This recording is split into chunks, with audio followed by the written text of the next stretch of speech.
kick, it's already taken over. Fiery. I guess the issue is... Keep doubting kick, it's already taken over. Fire emoji. Respectfully, people that say stuff like this, you don't understand that Kick makes Twitch money. Like, Kick is using Twitch's services. And if Twitch really wanted, they could just stop giving these services to Kick.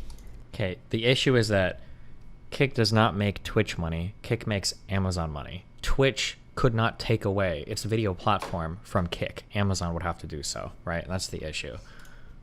Well, right now, they're just sitting back like, thanks, I guess. Twitch is probably not sitting back saying thanks, I guess. Twitch is probably pretty nervous because Amazon could theoretically cut that business off completely and just license out IVS to people. She knows this, she just misspoke? No, she didn't misspeak, and she didn't know this. You can tell because of the way she's talking. She thinks that Twitch is in a perfectly fine position because Twitch is making money off of Kick. But that's not true. If anything, Twitch is threatened by Kick, even though the parent company owns Twitch, because the parent company also owns the underlying technology that runs Twitch. Amazon does not need Twitch for IVS.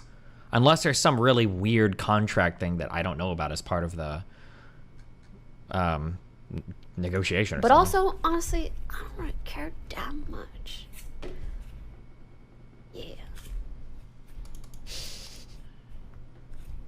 Well, AWS is Amazon and Twitch is Amazon, so in a way it is. Parent companies are not their acquired companies. They're not the same thing. That is absolutely not true.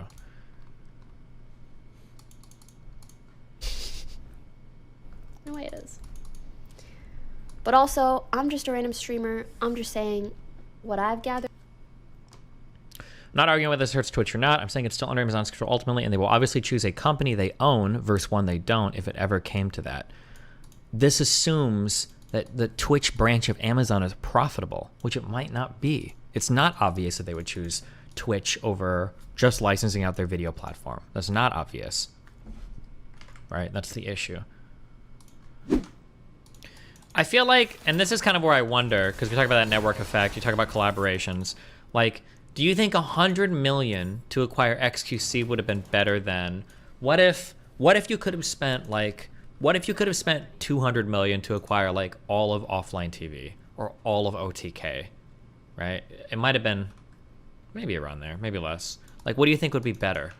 Because I feel like having that collaborative effect of like getting a group of like 5 or 6 content creators, I feel like it might be better than just grabbing XQC. But I don't know, I could be wrong.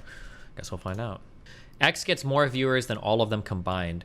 The problem isn't the viewers, okay? What you're looking for, this is what every talent acquisition is looking for.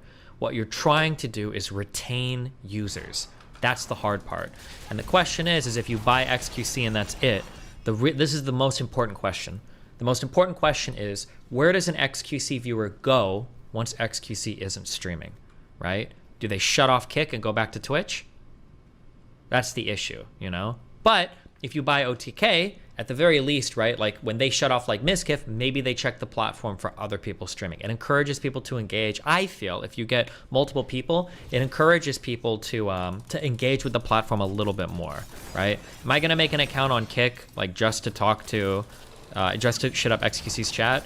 Like maybe, I mean, chatting is a big part of what they do there, but am I gonna make an account if there's like 4 or 5 streamers I watch on Kick?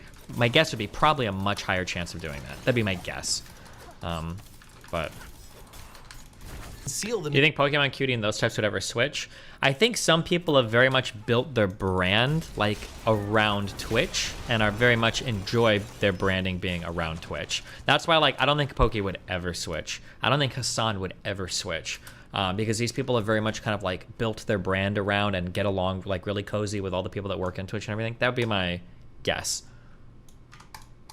And you have to understand that Twitch has a lot of rules in place to keep them in something called safe harbor with most DMCA. That means that Twitch is regularly banning content that goes on there and basically making a best effort to ban movies, to ban things that are going on that might be illegal. But Kick is not doing any of that. In fact, Kick is basically encouraging people. There is no shot that's true. Kick must have some process. In fact, you guys can go search the website right now. I'm sure that if you Google like Kick, we can just check actually. Kick DMCA. Yes, Kick absolutely has a process by which you can email them to remove copyright infringing content. I don't know why he would say this, but the point is they're super lenient. Everybody's super lenient. You guys literally watch shows on Twitch all the time in my fucking Discord chat. Or not Discord chat, my DGG chat. Didn't you guys watch The Whole Good Doctor? Wasn't that on Twitch? Am I making that up?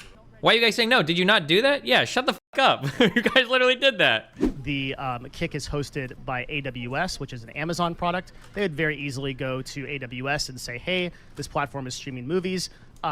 Stop it. And then AWS goes, oh, okay. Like, nobody opposes the feds, okay? Nobody.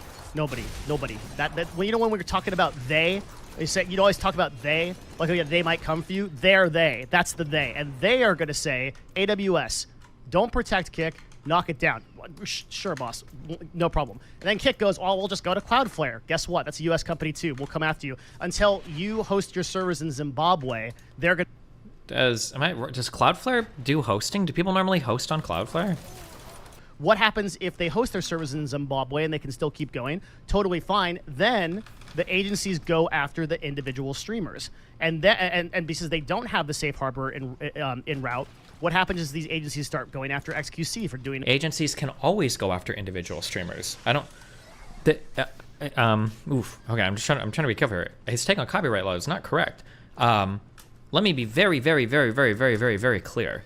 The safe harbor of a website does not protect the user. That safe harbor, they're the ones. The website is the one that's in the safe harbor, not you. You getting DMCA'd is just something to protect the website. You can break copyright one time on a site and somebody can go after you if they want to. You're not protected by Twitch. If you go on Twitch and you stream copyright infringing material, they might DMC you off Twitch. They could sue you individual if they wanted to. Nothing is preventing anybody from doing that right now, to be clear. He's saying if Kick does nothing about companies going after it, but Kick probably does. Kick probably will do the same thing Twitch does. They're just maybe not as proactive about it. Although even Twitch, I don't even think even Twitch is proactive, to be fair though. But I think what Kick will probably do is if they receive a takedown request, then they take down the copyright infringing content. The smaller ones usually get away with it, but I can't recommend that. I don't recommend that, especially as an agency professional.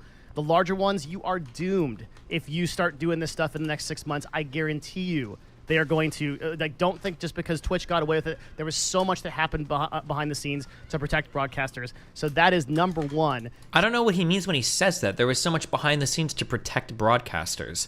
I don't think Twitch can protect a broadcaster unless he's making it sound like they can protect you from the law. They can protect you from getting banned, but that's because it's Twitch's platform. But if somebody decides that they wanted to sue you, I don't think Twitch can do anything to protect you there. Like you'll just get sued.